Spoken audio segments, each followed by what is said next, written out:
కర్నూలు దగ్గర మీకు యాక్సిడెంట్ అయింది కదండి. ఆ యాక్సిడెంట్ దగ్గర దూరంగా ట్రాఫిక్ జామ్ అయింది. ఎందుకు ఇంత జామ్ ఆగి ఉంది? అది సాధారణంగా అది ఆగే ప్లేస్ కాదు. ఆగి ఎందుకుంది అని అడిగితే, అప్పుడు నా పక్కన కూర్చున్నాడు కాబట్టి డ్రైవర్కి తెలుసు. డ్రైవరు అక్కడ కాలిపోతున్నట్టుంది మ్యామ్, బస్సు కాలుతుంది అక్కడ అన్నారు. సరే గబగబా ఏదైనా హెల్ప్కి వెళ్దాము, అసలు ఏమన్నా పోలీసులు వచ్చారా లేదా అని నేను గబగబా కారు దిగి వెళ్ళానండి. వెళ్ళేసరికి బస్సు తగలబడిపోతుంది. కొంతమంది కింద కూర్చుని ఏడుస్తున్నారు, ఎవరెవరు ఉన్నారని ఏడుస్తున్నారు, కొంతమంది టెన్షన్ పడుతున్నారు, ఇలా ఉన్నారు. ఆ బస్సుకు సంబంధించిన వాళ్ళు అలా వాళ్ళ పరిస్థితి అలా ఉంది.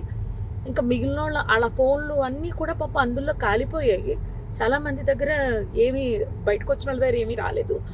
అక్కడ ఉన్న మిగిలిన జనం అండి మొబైల్స్తో వీడియోస్ తీసుకుంటున్నారండి. ఎవరైనా పోలీస్కి కాల్ చేయలేదు. నేను కార్ దిగి వచ్చే హడావుల్లో ఫోన్ ఏమో కార్లో వదిలేశాను. ఫోన్ వర్షం పడిపోతుంది పక్క నుంచి, ఫోన్ టచ్ చేయడానికి కూడా ఎవరిదైనా అడిగి తీసుకుని టచ్ చేద్దామని వర్షానికి తడిచి అది పని చేయట్లేదు.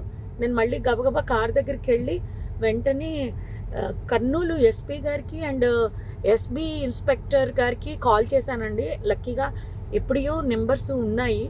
కాల్ చేస్తే వాళ్ళు ఇమీడియట్లీ రెస్పాండ్ అయ్యారు. వాళ్ళు రెస్పాండ్ అయిన కాసేపటికి రూరల్ సిఏ గారి బృందం అంట వాళ్ళు వచ్చారు. దాని ముందే పైరా స్టేషన్ వాళ్ళు వచ్చేసారు. అసలు ఆ మాంసపు ముద్దలు కాదండి, నిజం చెప్పాలంటే చాలా దారుణం అది.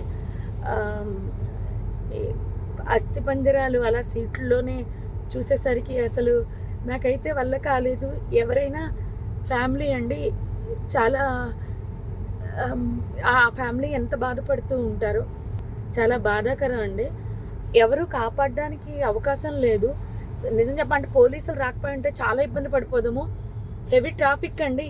పోలీసులు లోపలికి రావడానికి బయటకి కూడా ఉండకపోను. ఆ ఇన్ఫర్మేషన్ ఇవ్వడంతో క్లియర్ చేసుకుంటూ వస్తూ మొత్తం లోపలికి వచ్చారు. అంతా ఆఫ్ చేశారు, మంటలు ఆఫ్ చేశారు. జరిగింది అయితే ఇదండి.